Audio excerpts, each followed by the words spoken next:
Hello friends, welcome to Ramzan சமையல். இன்றைக்கி சின்னவங்கள்லேருந்து பெரியவங்க வரைக்கும் ரொம்பவே விரும்பி சாப்பிடக்கூடிய இந்த லட்டு எண்ணெயில் பூந்தி பொரிக்காமல் 3 ஸ்பூன் நெய்யில் வாயில் வச்சதும் அப்படி கரைகிற மாதிரி எப்படி செய்யலான்றது தான் இந்த வீடியோவில் பார்க்க போகிறோம். பிகினர்ஸாக இருந்தால் இந்த மெத்தடில் நீங்கள் செய்யும் போது லட்டு சூப்பராக வரும். இது வரைக்கும் நம்ம சேனலை சப்ஸ்கிரைப் பண்ணலன்னா சப்ஸ்கிரைப் பண்ணிக்கோங்க. பக்கத்தில் இருக்கக்கூடிய பெல் ஐக்கானை கிளிக் பண்ணிங்கன்னா நம்முடைய வீடியோக்கள் உடனுக்குடனே வரும். லட்டு செய்ய கடலை பருப்பு 150 கிராம் அளவுக்கு எடுத்திருக்கேங்க. ஒரே ஒரு கப் அளவுக்கு தான் கடலை பருப்பு எடுத்திருக்கேன். கப் அளவுன்னு பார்த்தீங்கன்னா நல்லா வாஷ் பண்ணிவிட்டு 3லேருந்து 4 மணி நேரம் ஊற வைக்கிறேன். ஊறின கடலைப்பருப்பில் இருக்கக்கூடிய தண்ணீரை நல்லா ஃபில்டர் பண்ணிவிட்டு அதன் பிறகு மிக்ஸி ஜாரில் சேர்த்து இந்த பக்குவத்துக்கு அரைச்சி எடுத்துக்கணும். நல்லா அரைச்ச பிறகு ஒரு இட்லி தட்டில் இந்த கடலைப்பருப்பு அரைச்சதை எடுத்து வச்சு ஒரு 5 நிமிஷத்துக்கு நல்லா வேக வச்சு எடுத்துக்கலாம். இட்லி பாத்திரத்தில் வேக வைக்கிறேன். 5 நிமிஷத்துக்கு பிறகு அதை எடுத்து நல்லா உதுத்துடுறேன். உதுத்து தட்டில் சேர்த்து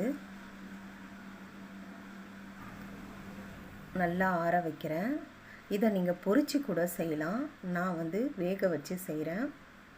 ஆறின கடலை பருப்பு நாம் மிக்ஸி ஜாரில் சேர்த்து நல்லா ஃபைனாக அரைச்சிக்கலாம்.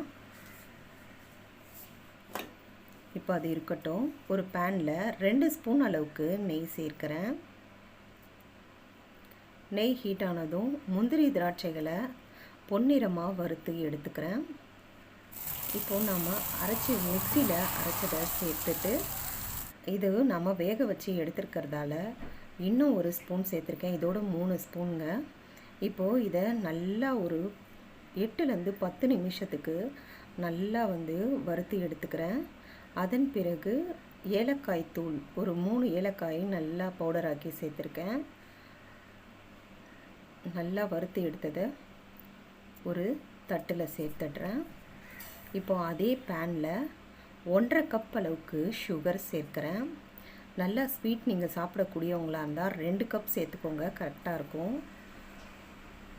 1.5 கப்புக்கு 1/2 கப் அளவுக்கு தண்ணீர் சேர்க்குறேன். நல்லா கொதித்து ஒரு 7 நிமிஷத்துக்கு பிறகு இந்த மாதிரி பக்குவத்துக்கு வரும் பொழுது கலர் சேர்க்குறேன்.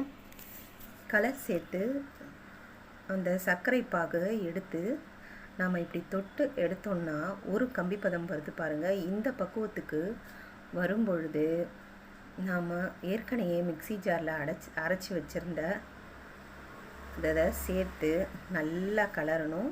இப்போ ஸ்டவ் ஆஃப் பண்ணிடணும். இதை நல்லா கலந்து எடுத்துக்கோங்க. கட்டிகள் எதுவும் இருக்கக்கூடாது. அதே சமயம் நல்லா சர்க்கரை பாகில் ஈவனாக இருக்கிற மாதிரி நம்ம நல்லா கலந்து எடுத்த பிறகு ஒரு தட்டை போட்டு மூடிடணும். இப்போது ஒரு 5 மினிட்ஸ் பொறுத்து பார்த்திங்கன்னா நல்லா கை பொறுக்கிற சுட்டுக்கு இருக்கும்.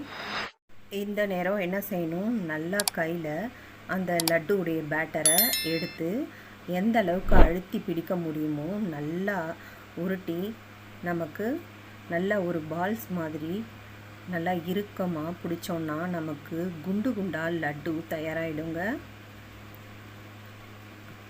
அவ்வளோதாங்க. எவ்வளோ ஈஸியாக பாருங்கள் லட்டு செஞ்சிட்டோம்.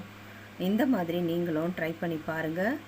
10 லட்டு மாதிரி வந்ததுங்க. அதாவது ஒரே ஒரு கப்பு கடலை மாவில் நமக்கு எவ்வளோ சூப்பராக ஒரு 10 லட்டு போல் கிடச்சிடுச்சு பாருங்கள். இனிமேல் பேக்கரிக்கு போகாமல் வீட்லேயே இதே போலவே சூப்பராக லட்டு செஞ்சு அசத்துங்க. இந்த வீடியோ பிடிச்சிருந்ததுன்னா லைக் பண்ணுங்கள், ஷேர் பண்ணுங்கள். மறக்காமல் ரம்ஜான் சமையலுக்கு சப்ஸ்கிரைப் பண்ணி நம்ம மற்ற வீடியோக்களையும் பாருங்கள். Healthy food healthy life video வாட்சிங். தேங்க்யூ. நெக்ஸ்ட்டு ஒரு வீடியோவில் சந்திக்கலாம். பாய்.